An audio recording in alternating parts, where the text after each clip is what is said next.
Welcome back to my channel. ఈరోజైతే బుధవారం కనుక నేను పొంగల్ రెడీ చేస్తున్నాను. ఎప్పుడులా కాకుండా ఈరోజైతే పాలు పొంగిచ్చి రైస్ని యాడ్ చేసి పొంగల్ అయితే రెడీ చేస్తున్నాను.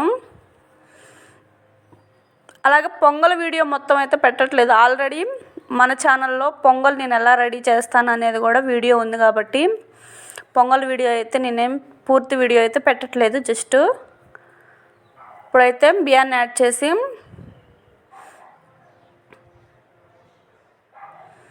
మిక్స్ చేస్తున్నాను. అలాగే రోజు టిఫిన్లో ఏదో ఒకటి ఉప్మా అని ఏదో చేస్తూ ఉంటాను. ఈరోజైతే దోశలు వేద్దామని మార్నింగే పిండి ప్రిపేర్ చేశాను. దోశల పిండి ఇలా పల్చగా కాకుండా కొంచెం మందంగా రెడీ చేస్తున్నాను అనమాట. ఎప్పుడు ఒకేలా క్రిస్పీగా కాకుండా అప్పుడప్పుడు ఇలా తింటే కూడా చాలా బాగుంటాయి. ఇవి స్పాంజ్ దోశ అని లేదా ఊతప్పం అని ఇలా చాలా రకాలు, మినప దోశ అని లేదా మినప రొట్టె అని ఎట్లా కావాలంటే అట్లా పిలుచుకోవచ్చు. దోశలు అయితే చాలా బాగుంటాయి. నేను రోజు వంట వీడియోలు పెడతానే ఉంటాను. కానీ నీకు వంటలు వచ్చా అని మీరు అనుకోవచ్చు.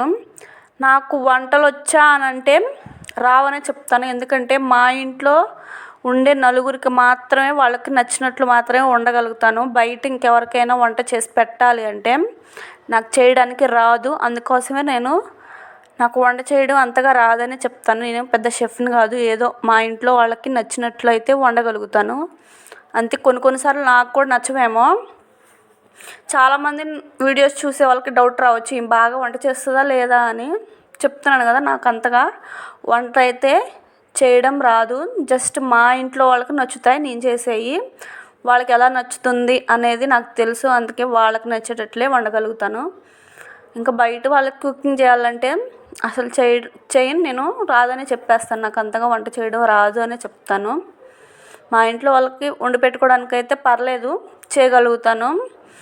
అలాగే నాకు ఎప్పటి నుంచో అసలు చాలా పెద్ద డౌటు. ఎందుకంటే మ్యారేజ్ అయ్యేటప్పుడేమో అమ్మ నాన్న ఇంకా నీ లైఫ్ లాంగ్ నువ్వు ఉండే ఇల్లు ఇదేనమ్మా అని పెళ్ళి చేసి అత్తవారింటికి పంపించేస్తారు.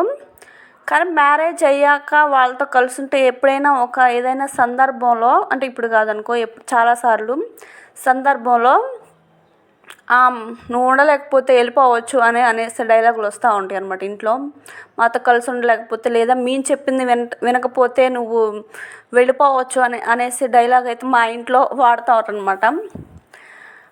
అలాంటప్పుడు ఎక్కడికి వెళ్ళాలి అనే ఆలోచన వస్తే ఎక్కడికి వెళ్తాం? దేవుడు ఎందుకో ఇంత అన్యాయం చేసాడు ఆడవాళ్ళకి అనిపిస్తూ ఉండేది. అమ్మ నాన్న ఏమో లైఫ్ లాంగ్ ఇంకా నీ ఇల్లు ఇది కాదమ్మా, నువ్వు అక్కడే ఉండాలి పర్మనెంట్గా, ఇంకా నువ్వు ఉన్నంత కాలం అని చెప్పి పంపిస్తారు.